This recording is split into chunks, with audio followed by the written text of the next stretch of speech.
To deal with workplace discrimination more broadly, we have TAFEP. It's an acronym, Tripartite Alliance for Fair and Progressive Employment Practices. TAFEP. TAFEP has laid out clear guidelines on fair treatment. Most companies comply. If a company falls short, TAFEP will counsel it. And if it still fails to get its act together, MOM can impose administrative penalties, including restricting the company from hiring foreign workers. And this has generally worked quite well. But over the years, the government has received repeated requests to toughen up TAFEP.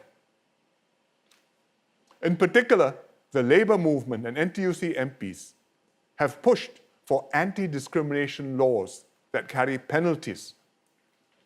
The government has held back because we didn't want the process to become legalistic or confrontational. It's better if disputes can be resolved amicably through persuasion or mediation. But after consulting the tripartite partners, we have decided to adopt the Labour MP's suggestion. We will enshrine the TAFEP guidelines in law. This will give them more teeth and also expand the range of actions we can take. We will model our approach on how we deal with another class of disputes, those over salaries or wrongful dismissal. In such disputes, conciliation and mediation have to be tried first.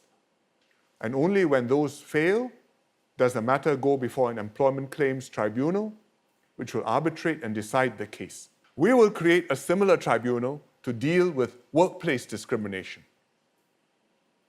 And this will protect workers against discrimination based on nationality, whether you're Singaporean or not, or between different non-Singaporean nationalities. It will also prohibit other kinds of discrimination covered by TAFEP.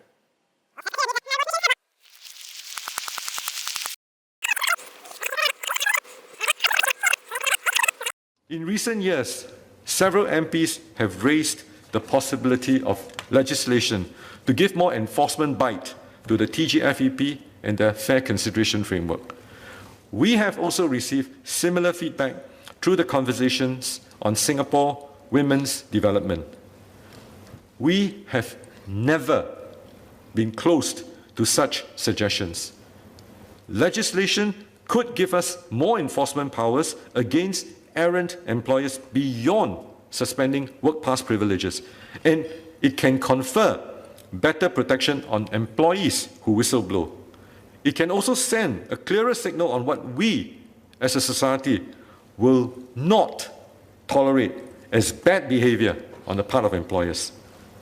However, laws alone do not guarantee better employment outcomes. We must therefore carefully study our options. We must weigh the costs and benefits, and we must determine what would work best in Singapore's interest and in the Singaporean context.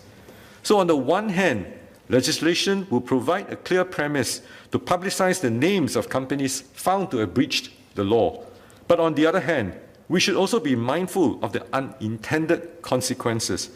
For example, if it is not properly designed, the legal framework could become overly onerous and inadvertently deter employers from setting up shop here and Minister, hiring the very group that we seek to protect.